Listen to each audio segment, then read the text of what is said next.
In this video, we are going to create a full-stack app using React and Vite on the front end, and on the back end we're going to use node.js, PostgreSQL Database, we're going to use TSX to run TypeScript in Node, Express for the web framework, and Remult to tie everything together. We'll cover server-side paging, sorting and filtering, full CRUD capabilities, real-time with live query, validations, server-side application logic, authentication, authorization, using Postgres database, and deployment. Let's get started. So the first thing I'm going to do is I'm going to start by creating a new Vite project. So I'm going to do npm create Vite latest. I'm going to give it a name, React full stack, and I'm going to choose React, TypeScript, and Vite has created a project for me. I'll enter the folder, React Full Stack, and open Visual Studio Code. So here on the left we can see the project structures that Vite has created for us. We're going to install all the dependencies by doing npm I, and it will install everything that Vite has configured. And now that it's done, we're going to do npm run dev, which will run the Vite dev server. After it's started, I can press O, and it will open Vite in the browser. So Vite provides us with an environment where I can run a development environment of React, and it will also provide me with the capabilities of hot reloading. So if I'll change here and add hi as an H1, it will automatically refresh the browser. And when I'm done, Vite will make sure that it builds my project efficiently and create bundles for me. So that's what Vite is for in our project. Let's start configuring the backend of the project. So for the backend, we're going to use TSX to run Node. We're going to use Express for the web server, and Remult to handle all the CRUD capabilities. npm I, TSX, Express, and Remult. And we'll also install the types for Express, since we want to use TypeScript.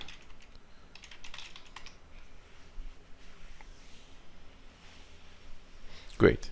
Now to run a project, we're going to go to the package.json, and just like we have the dev script that runs Vite, we're going to add a dev node script that will run tsx, watch, and a folder that I'll give it in a second. Okay, so it will load all TypeScript files in this folder, actually the index TypeScript file, and run it. Let's go ahead and add that. So I'm going to go to source, and I'm going to add a server folder, and in it I'm going to add an index.ts. And this is going to be our very basic Express server, so we're going to say const app equals express, and app listen on 3002, and when you start, console log started. Great, we'll save it and let's see that it runs. npm run dev node, and our server has started. And we can make changes and the server will hot reload, so we can see that those changes take effect immediately.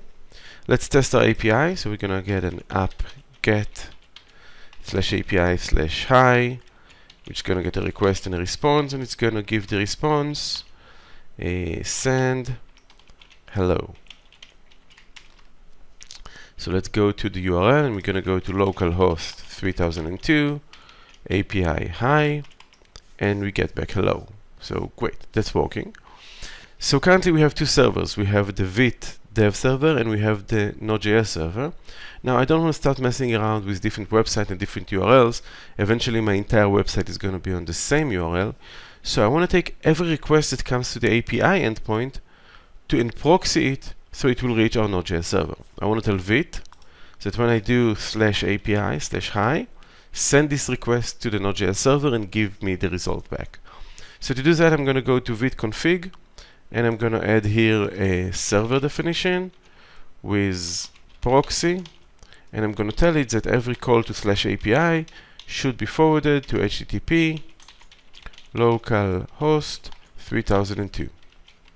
So as soon as I do that, and you can see that the browser refreshed, and even though I'm using the port for Vite, we actually are getting the result from port 3002, since Vite has forwarded the request and brought back the result. The next thing we'll do is configure Remult on the backend. So I'm going to go to our server folder and I'm going to add a new API TS file. And here I'm going to import Remult Express.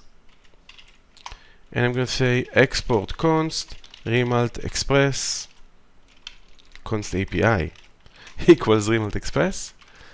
And I'm going to import that and use that on my server. So I'm going to do app.use API. So now we have everything configured, we can start working on creating our application. And the first thing I want to do is create the types that we're going to use. We are going to write a to-do application, so the very basic type in it is a task. And I want to share that type between the frontend and the backend, so I'm going to add a folder called shared. And I'm going to call it task ts. And let's describe our task. We're going to have a class called task, and it's going to have an ID, it's going to have a title, and it's going to have a completed. And that's the definition of the type of a task. And we're going to use it both on the front end and the back end. Now, I want this task to be my single source of truth for pretty much everything. I want it to describe my database, to describe my API, to have a front-end query language. And to do that, I'm going to decorate it with the entity decorator from Remult. And I'm going to tell it that I want to have all CRUD capabilities allowed. Later I'll restrict that, but for now this will do. We can see that we get an error here because we haven't enabled a experimental decorator, so we're going to ask it to enable that. And it will add the TS config and add experimental decorators here, so we'll get the support for decorators. And so we've defined the entity, and we're also going to define for each field its exact type. So for the first one's going to be an auto increment, the second one's going to be a string, and the third one is going to be a boolean. And the next thing I'll do is write it or register it on the API. So I'm going to say entities task. Now as soon as we do that, we can see that the server has restarted, and now we have a new route, API/tasks. Let's test that route. So I'll go over here and I'll do API tasks, and we can see that I'm getting an empty result. We can also test it from within Visual Studio if we use the Thunder client request utility. So I'm going to go to localhost API tasks, send, and I'll get an empty results. Great. So we have the API for task, and let's use it to actually add a few tasks. So I'm going to say post, body, title, clean car. I've sent it and I've got the result, and if we refresh the browser we can see that it was added. Let's add a few more tasks. I'm going to add read a book. I'm going to add take a nap, and I'm going to say that it's completed. It's actually completed. And the next one's going to be pay bills.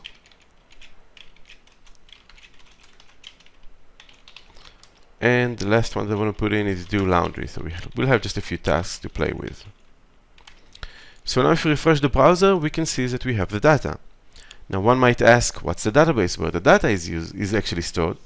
So later in this tutorial we're going to use a production-ready database, but for this step we can actually use a basic JSON database that has the task defined in it. Okay, and laundry. We even get spelling mistakes by Visual Studio Code. Cool. So we're using this JSON database, and later of course we'll replace it with a better production-ready database. So now we have an API working and we have data that is stored. Let's go ahead and use this all in the front end. So I'm going to go back to our vite, and let's go to our app TS6, and the first thing we want to do is pretty much delete everything. So we're going to delete this, and let's just return a basic div with an h1 to-dos, and we don't need all of that here. And let's see if it refreshes. Yes. And we'll also want to delete the CSS here because we want to write our own CSS. And so we have the to-dos, and then let's go ahead and prepare the task. So I'm going to say const tasks set tasks equals use state of type task array, and initialize it with an empty array. Note that we're using the same task types that we're using on the backend. So you already have type sharing between the frontend and the backend. So the same task type that was used to define our APIs and database is used in the frontend in our code. Next, let's go ahead and prepare a list over here where we're going to say task.map, return div with the task title and with an input type checkbox and checked task completed, and the div should have a key, task ID. So perfect, we're ready for adding the task once we'll have them. Now let's go ahead and get the task from the server. So I'm going to define const task repo. It's going to be Remult repo of type task. And it will return for me an object of type repository of task. We're using the standard repository pattern to fetch data. And when we use it on the front end, the repository will go ahead and get data from the backend. Later, when we use it on the backend, it's going to go and get data from the database. So the repository will be in charge of getting data and making everything we want to do with that data. So now let's have the use effect, which will run as soon as the page loads. And we'll say here, task repo, please find, and then set the tasks with the results that you found. And as soon as I save that, we got the task from the backend in our React app in the frontend. And let's open the developer tools and refresh this. And we can see that we are making a standard API call to the backend to go and get these tasks. Now, the find by default goes and gets all the tasks, but that's not realistic in a real world scenario. We may want to limit the result, okay, and maybe get page 2. We're going to have some paging.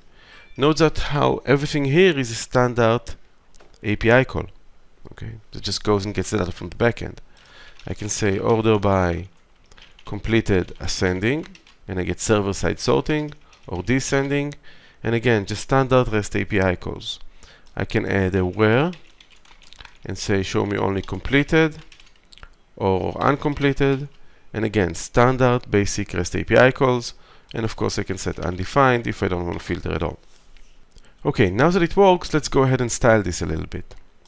So I'm going to go to our index CSS, and let's add a body section and choose a font family of Arial.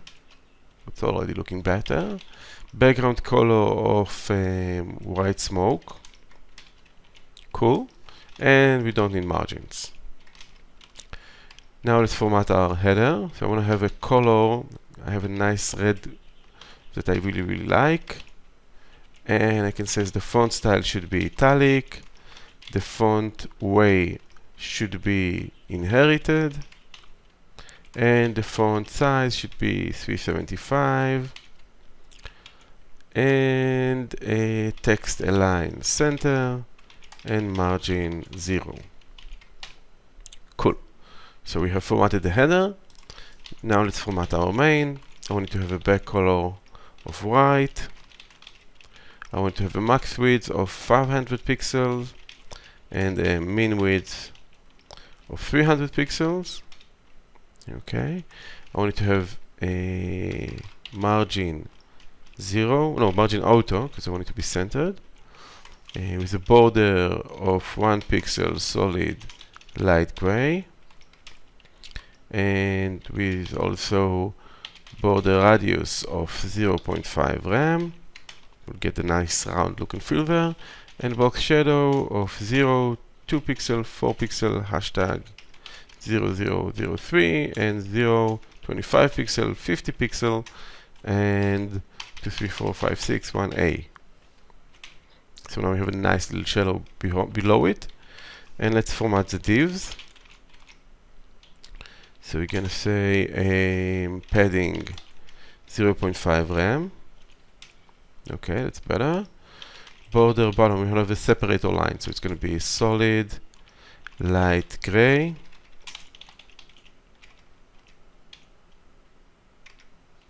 Light gray. And we're going to have a display of flex and align items to center and a bit of a gap. Cool. And the checkbox itself, let's go ahead and format that to have a bit of a bigger size. So we're going to say input type checkbox. And we'll ask it to have a height of 1.5 rem and the width of 1.5 rem. Cool. And flex shrink of 0. Okay, so now we have a somewhat proportional checkbox. Now that it's styled, let's go ahead and allow ourselves to add a few tasks to start editing the data. So I'm going to go to app.tsx, and I'll start by simply adding a form and an input, and we're going to need some state for this input. So I'm going to say const new task title, set new task title, and it's going to be a use state of blank. So on our input we can say that the value is new task title, and on change I want it to set new task title based on target value. So we get the input. I want to give it a placeholder. What needs to be done? And I'm going to add a button over here.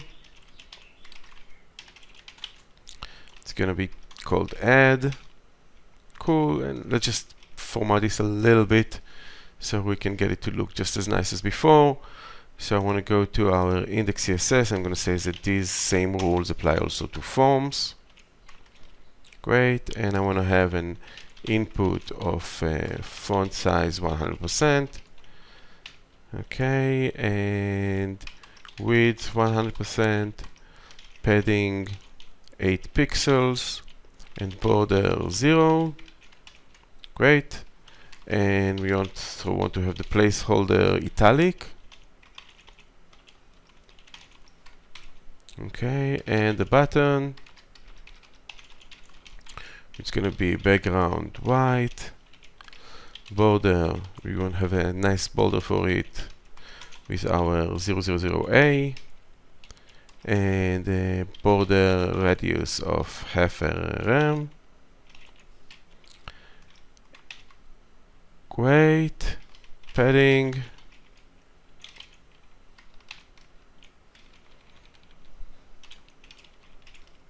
Great.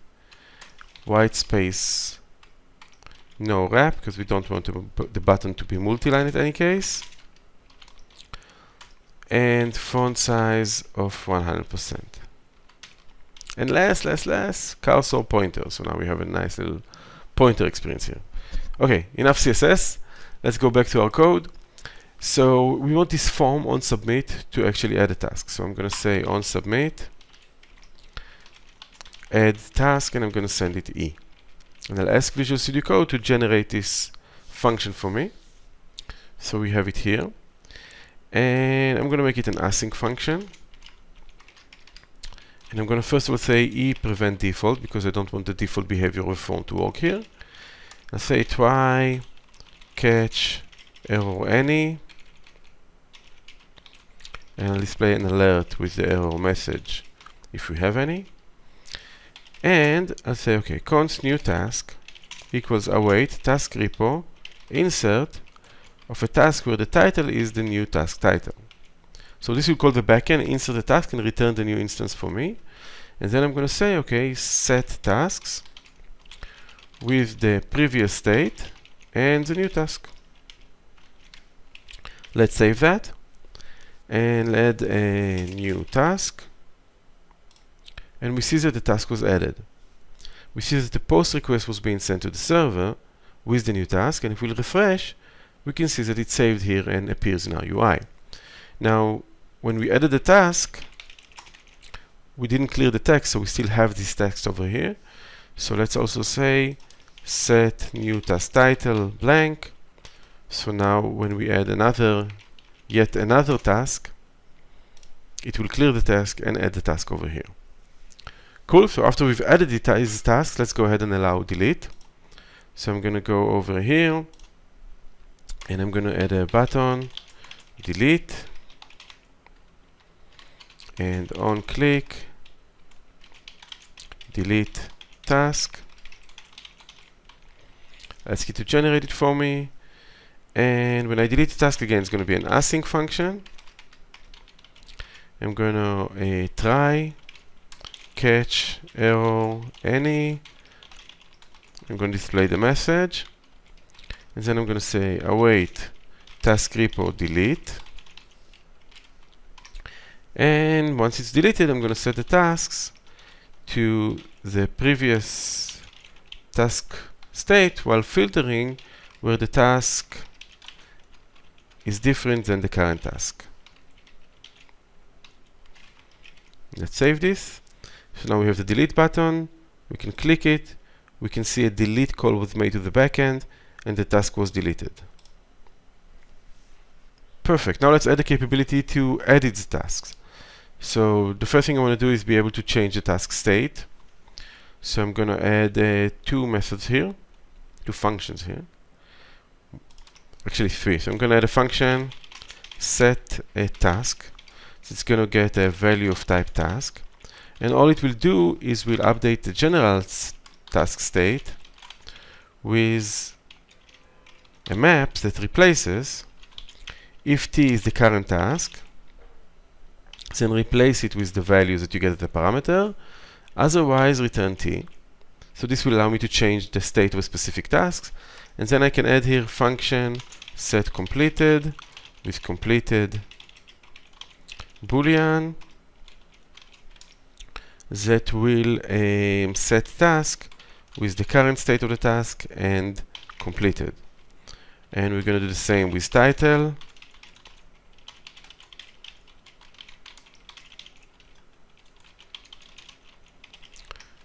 And we'll use them in our UI.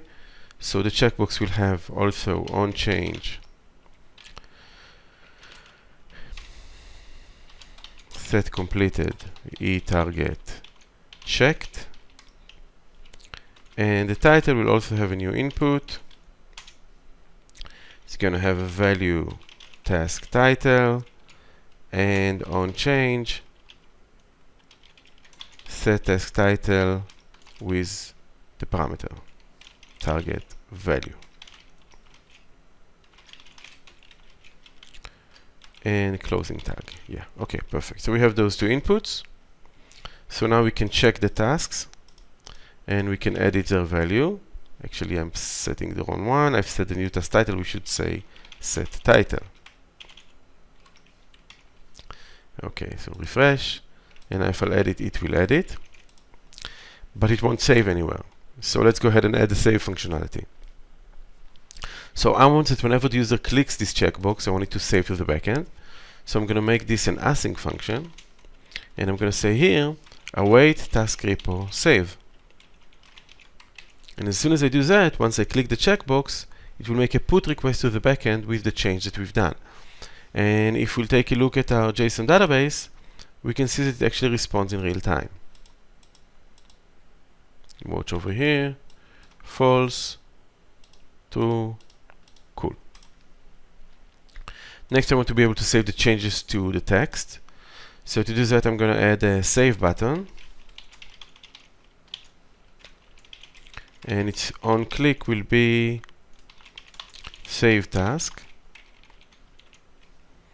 And yeah, I'm going to go call it do save task because I want to have it generate the function for me. And I'm going to make it an async function. And just like before, try, catch. And I'm going to say here alert with the message. And in my try, I'm going to say set task with await task repo save of the current task. Okay, so it will save it and replace it in my state. And so now if I'll do take a nap now, click save, I will get a put request to the backend and the data is saved. Let's refresh it and we see that we're okay. Delete this and save. So let's cover what we've done so far.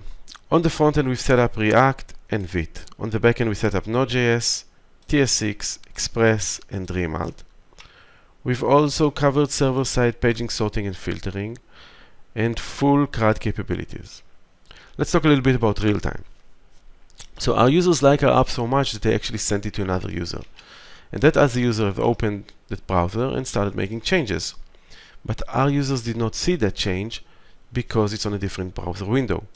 Now, we know that it's not that trivial to have cross-browser or cross-tabs updates, but users actually would like to have that. So let me show you how you can do that relatively easily with Remult. Let's go ahead to our user fact. And instead of saying find, we're going to say live query.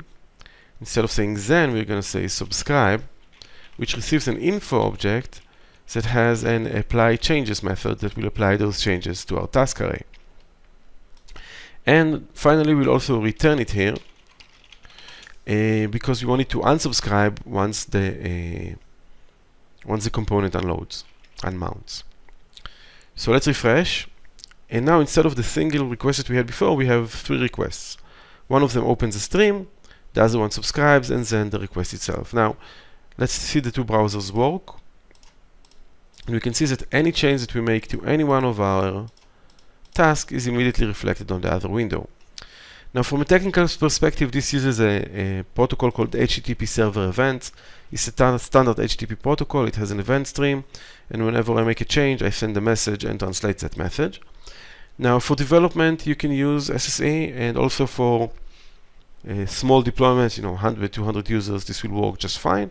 If you want to scale up than that, there's industry robust tools such as IEBLE or PubNub or others that you can plug in and have the same simplicity of code while having the robustness of a robust industry tool. Perfect. So what's next? We've done real-time. Let's talk about validation. Validation is again one of those concerns that used to be spread around the code, and we want it to be in our single source of truth. We want it to be in our task. I want to be able to define the validation here instead of writing it on the front end and the back end. So with Remult, all I need to do is say here validate, use validators required. And as soon as I do that, if the user tries to add an empty task, he will get an error. Title should not be empty. But note the network tab. This error comes on the front end. We never call the backend. So we have front-end validation by this definition. Now let's try to bypass that and call the API directly. So I'm going to try to post an empty task, and I'm getting the same validation error on the backend. So the same code runs both on the front end and the backend, and getting consistent validation behavior across the stack by defining it in our single source of truth. Now we can define any piece of code as validations. We can say here task, if task title length is less than 3, throw error too short. So now if I try to save an empty task, I will get a too short error on the front end, and if I try to bypass that and send it through the request, I will get the error here. Also note that the model state object has the errors based on the field. So if I had more fields and more errors, we will see the errors for each field. This is useful if you want to create a good UI experience where you display the error next to the fields that the user have edited. So validations are done. Now our users have been using the application, and then they said, okay, we have so many tasks, we want to be able to set them automatically to either true or false. So great, let's go ahead and implement that. I'm going to go to my app TS6, and I'll start with the HTML. I'll add a div at the button, and a button saying set all completed. And then I'm going to add an on click saying set all completed true. And I'll ask Visual Studio Code to generate a method for me. And I'll add another button, set all uncompleted with false. And just like a normal developer, I start by implementing what the user actually wanted. So I'm going to go to my set all completed. I'm going to make it an async function. I'm going to say that it receives a completed parameter, and then I'll say simply for each task in await task repo find, and I'm actually getting the task again from the backend because maybe I have a filter or maybe I'm just seeing a specific page. And then I'm going to say await task repo save of task. And now I have the functionality implemented. Yeah, actually of task with completed. Great. Set all completed works, set all uncompleted works. I'm happy, my users is happy, but my manager not so much, because they say, hey, look at the network tab. You're sending so many requests. What if you have 1,000 tasks? It will take hours. And that's again one of the advantages of working with entities, repositories, and Remult. This code can just as easily run on the backend as it does today on the front end. So let's go ahead and do that. I'm going to go to the shared folder and I'm going to add a tasks controller TS. It's going to be export class tasks controller. And I'll copy this function from the front end and place it in my controller. Now it's no longer a function, it's a method, and I'm going to make it a static method. And I'll decorate it with the backend method decorator. The backend method decorator tells Remult that whenever you're about to call this code, instead of running it in the front end, make an API call to the backend and run it there. I'm going to define const task repo just like before with Remult repo of task. And previously I've got a repository that made API calls to the backend. But now that we're running on the backend, the same repository will make the necessary calls to the database. All that remains to do is register it on the API. And on our app TSX, actually, instead of this, we're going to say await task controller set all completed with completed. Let's save it all. We see that the server restarted and added the API endpoint. And now if I press set all uncompleted, we can see that a single API call was made. Now this code runs on the server, it's a lot faster, it's a lot more efficient. And another benefit that we've got, because we're using the same types on the front end and on the back end, we're going to get type safety when we're actually calling the backend. So if I make an error in typing here, VS Code will alert me on that error immediately. And that way we can avoid one of the most common problems of type mismatch between front-end and backend. So we've implemented server-side application logic.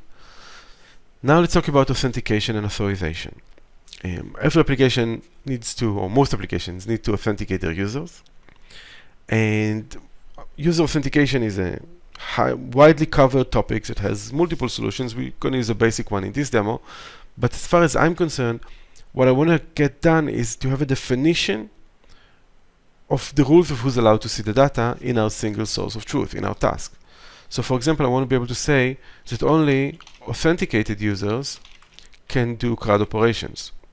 And as soon as I do that, if I refresh the browser, I won't be able to see the data anymore because I'm not authenticated. And I can do the same also for the set completed. Currently I can run them. So let's go ahead to our task controller and say here also allow authenticated. And now these methods will also fail. So we've defined the rules of authentication here, and now we just need to implement an authentication process. Now authentication processes are outside the scope of Remult. In this tutorial we're going to create a very basic session, cookie session authentication. So let's go ahead and start doing that. Let's install a npm I cookie session. Now, of course, you can use any authentication model you like, so there's no limitations here. This is just a very basic example. Types cookie session. Okay. So let's implement the standard Node.js authentication process. We're going to go to our Node.js code, and we're going to say import session from cookie session, app use session, and we're going to give it a secret. This secret encrypts the communication.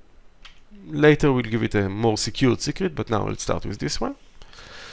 And let's start implementing the sign in and sign out processes. I'm going to have an auth.ts file over here, and I'm going to have a const valid users of type user info array, And I'll start creating my list of users. Now in real life you're going to have this in a database, but I'm going to have a simple implementation here, so I'm just going to do that. You can also use Google Authentication or Facebook Authentication, whatever authentication process you would like.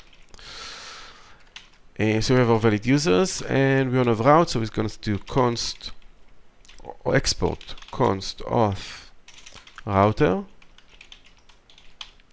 and we're going to ask it to also use express JSON. And now one of the fun things about Remult is that you can have Remult live side by side with any other code that you do. Remult just joins your project, so I can use standard express routes here. So I can say API sign in, and I'll get a rec res, and obviously in my projects I will use a backend method to do that, but you can also use standard express routes, and that's flexibility for you.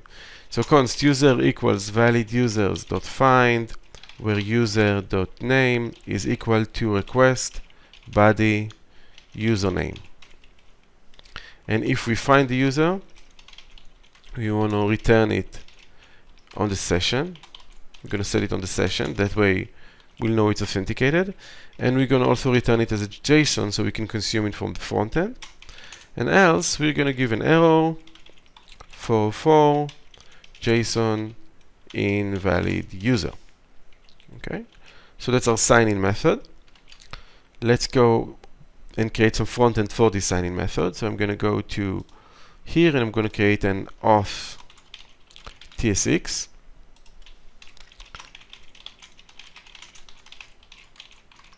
It's going to return an empty. We'll start with an empty thing, and we're going to call it on our main TSX instead of the apps that we're using right now.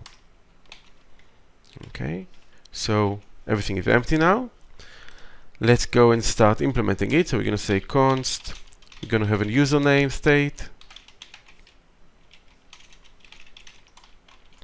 and we're going to have a signed in state,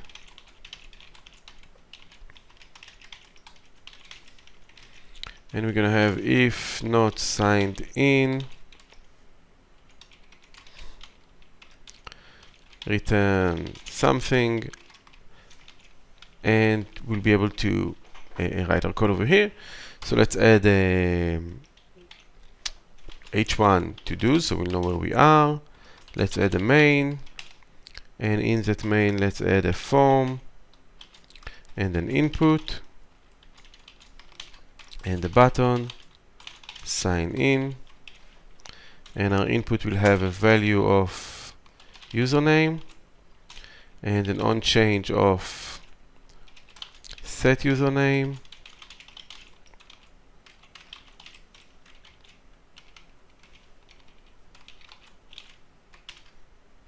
and a placeholder of username, try Steve or Jane.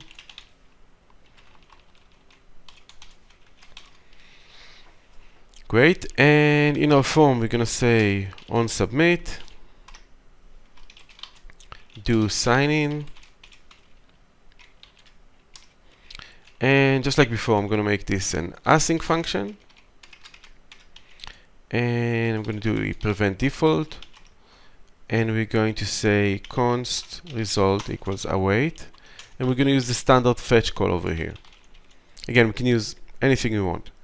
So API sign in, and that's going to get some options. It's going to get a method post, it's going to get a headers of content type application JSON, and a body with JSON stringify of the username. Okay, so this is the sign in. So if the result is okay, then we're going to tell Remult who the user is. Okay, we're going to get the user we've returned in our auth TSX, in our auth. Here we are returning the user. We're going to set it here, here to our Remult user, and we're going to set set signed in to true. Otherwise, we're going to have an alert with the JSON result. Okay, let's save this. So if we try to sign in without a name, we get an error on the sign in, but we didn't get to see it on our code.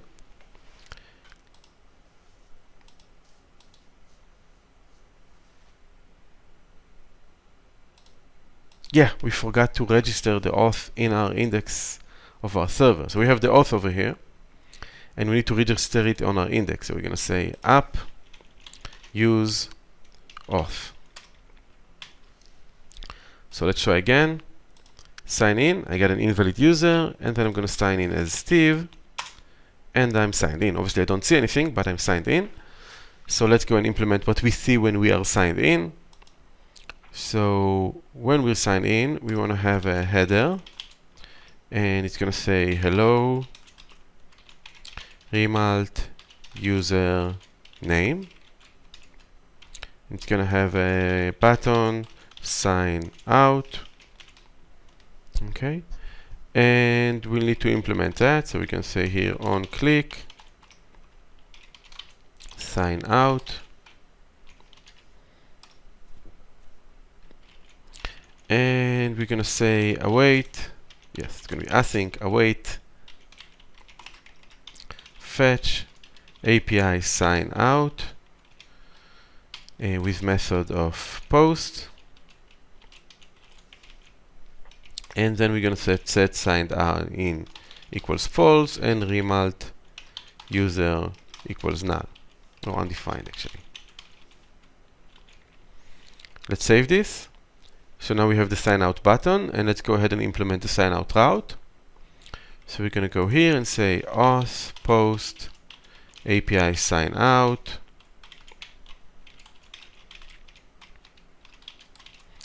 And then we'll say rec session user equals null. Okay, we're setting the user to null. That's how we know we're signed out. And we're going to respond with send JSON. Okay. So now if we click sign out, we get signed out. If we click sign in, we sign in. Let's also make sure that after we sign in, this text is blank. So we're going to go to app.tsx and not app.tsx, sorry, auth.tsx. And after sign in, we're going to also set the username to blank. So sign in as Steve, sign out, and great.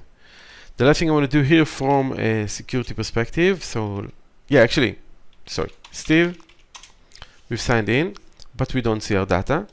So let's go ahead and add our data to the UI. Let's add below the header the app component. But note that we're still getting an error. And the reason we're getting this error is that we never told Remult on the server who the user is. Over here on the front-end code, we've set the user based on the results that we got on the server, but on the server itself, Remult doesn't know how to extract the user from the request. So to do that, we're going to go to API, and we're going to say get user equals request session user. It's going to get the user where we set it in the auth process. So let's save this and refresh the browser, enter as Steve, and now we can see the data. We're signed in. The last thing I want to implement here is that when I refresh, it will actually remember the user. It will show me the user. I don't want to sign in every time. So I need to ask the server if I'm signed in as the component loads. So let's go ahead and add an auth get current user.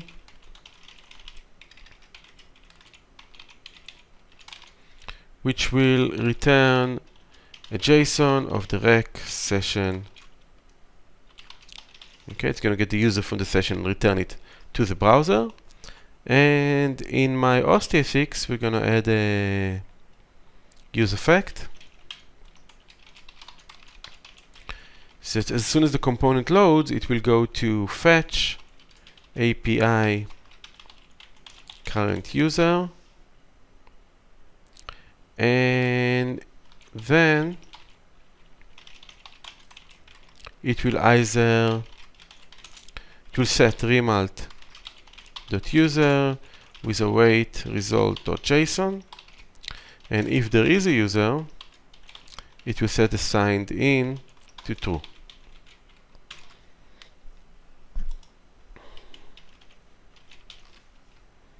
And this is how an error looks like. Let's go ahead and figure out what we've done wrong. Current user goes, come back, fetch. I did get the user information.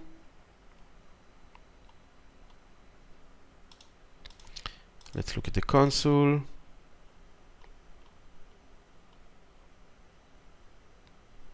Okay, there's a bit of a pain here with hooks. I've probably done something within an if. This use effect should be outside of the if. Okay, perfect. So as we refresh, we get to see our code and our data. If we sign out, it will sign out. Remember being signed out. Sign in as Steve would work. So the error that we had is that the use effect was within this if, and that gave us the problem. Okay, so we've implemented the wiring for a basic sign-in process, and again, you can use any sign-in process. I've just used this basic one. You can use Passport, you can use whatever you like, connect through Facebook, GitHub. All of those will be probably in other tutorials. But what I want to show you now is again the simplicity of the single source of truth.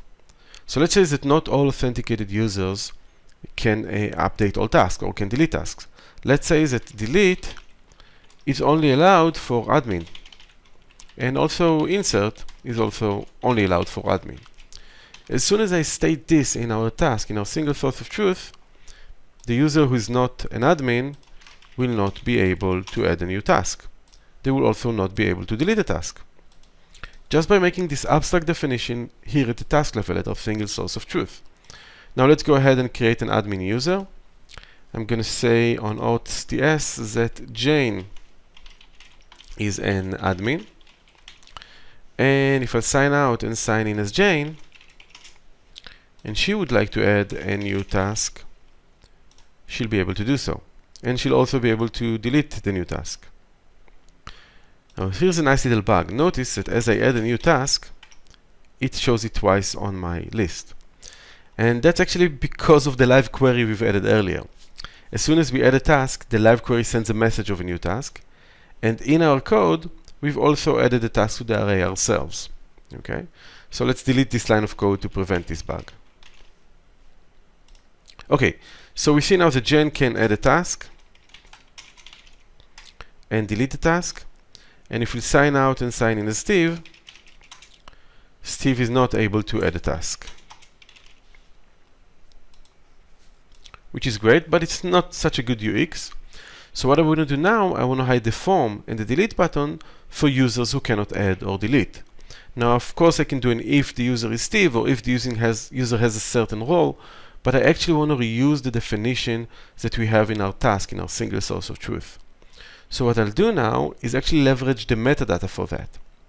I'm going to go to form, and I'm going to say, if the repo's metadata allow API delete, only then, allow API insert, only then show the form.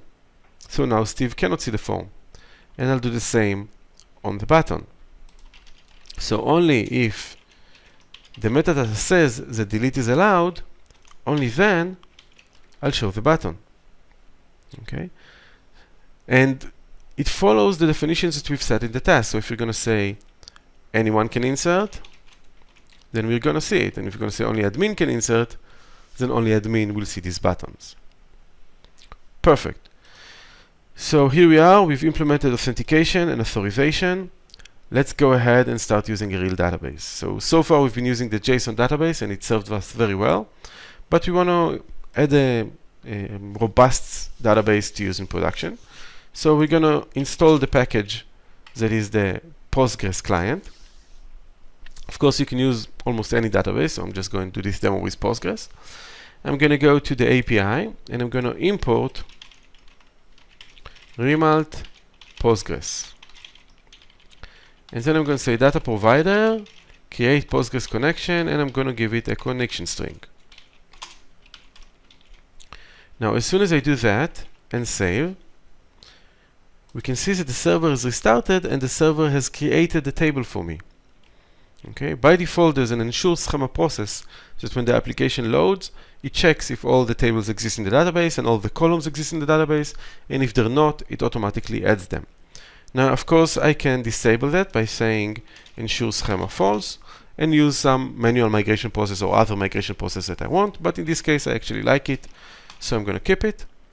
And now if I'll sign in as Jane again and add a new task, the task will appear and it's now stored in the Postgres database. And it's just as simple as that. We that easily can replace a database, and we can use any database we want. There's providers for Mongo, for JSON, for Postgres, for Knex that support on top of Postgres also MySQL and SQL Server and Oracle, and whatever you can think of, you can very easily implement it. So once we've done that, let's start preparing the app for production. So before we deploy it, we need to do some preparations over here. So first of all, we need to get the data not to be hard-coded in my code. Like, for example, if I commit this to GitHub, my server password may be compromised. So instead of getting it from the code, I'm going to get it from an environment variable, database URL. And when I'll deploy this to the cloud, my cloud provider will provide these environment variables that will allow me to connect to the database. So we've defined that here, and in case it doesn't find that, I want it to use my default one for dev. Let's switch over to our index.js, and we're going to do the same for the secret. Process env session secret. So for production, we'll use an environment variable, and in dev, we can use this simple secret here. And the next thing I need here is also configure the port to come from an environment variable, because that is also determined by the cloud providers that we'll use. Now let's go ahead and build our project. If we look at the package JSON and run build, vite will build our project and create static HTML files that are bundled and are in our this folder. We can see it has an index.html, it has a very small JavaScript file, and it has a CSS file. And we'll actually want to use our node.js server to return these files for us. So let's also ask Express here to serve static content from our execution folder dist. Okay, so now if we go to port 3002, our server will go and return those vite files, and I no longer need the vite dev server to run my process. Okay, so the node.js server returns the vite static files that were built because of this line of code. Okay, we've configured the node.js server to return both the front end and the back end. Of course, that's not mandatory, it's just for this simple demo. And in our package JSON, we're going to add a start script that will run when the server starts. And we're going to say tsx source server. Very similarly to what we say over here, just without the watch, because when we're running, we don't need the watch for us. So let's go ahead and stop it and test that it all works. We're going to do npm run start. Okay, and again it works on 3002 and everything works well. And now we are ready to deploy. So previously I used to deploy to Heroku when they had a free plan. Now I deploy to Railway that have a free plan, and they have a pretty cool free plan and a very cool user experience. So let's go ahead and deploy there. I'm going to say railway init, and it will initialize my project. I'm going to say React full stack, that's the name of my project. And it will define a project for me, and when I'll say railway open, it will open the environment in my browser. Next I can say railway app to upload my code to Railway. And while it does that, I can go ahead and also start adding items here. I want to add a database, Postgres database. So now Railway builds and allocates a Postgres database for me. And I want to define those environment variables that we talked about earlier. I want to define the ones that I need in my API, the database URL. So I'm going to add a variable and I'm going to choose database URL because I want to choose the Postgres database URL. Add, and I'm going to add another variable for the session secret that we have over here. And I'm going to set it to some kind of random ID that cannot be inferred by anyone. And edit. And then I'm going to ask Railway to define a domain for me. And I'm going to click on this domain. And we'll give it a few seconds. And hopefully we'll have the application working in production. Cool. So here we are now deployed to the cloud on Railway. And let's check that it works. I'm going to sign in as Jane. And I'm going to sign in as Jane. It keeps the user. And I'm going to add a new task. Okay. And I get an error. Let's refresh it again. Maybe it's still deploying. Connection refused. Now it's time to debug. Let's take a look at the deployments. And we can see that it's still building, so it probably will take a second to complete, and then we'll have it running well. While it does that, we can review the logs, where we can see exactly how it proceeds. And eventually, when it deploys, we'll be able to see here the same messages that we've seen in the output window when we were running in development. Okay, we can see how the server has started, and the URL routes have been defined. And we'll go over to vite and we'll add a new task. We're going to give it, again, Jane, a new task, and the task is added. And we can open another window and say here that we want to have give Remult a star, add, and we can see that live query actually works also in production. So that's it. That's our tutorial for this video. We've created a full stack app all the way from create vite app up to being deployed in production.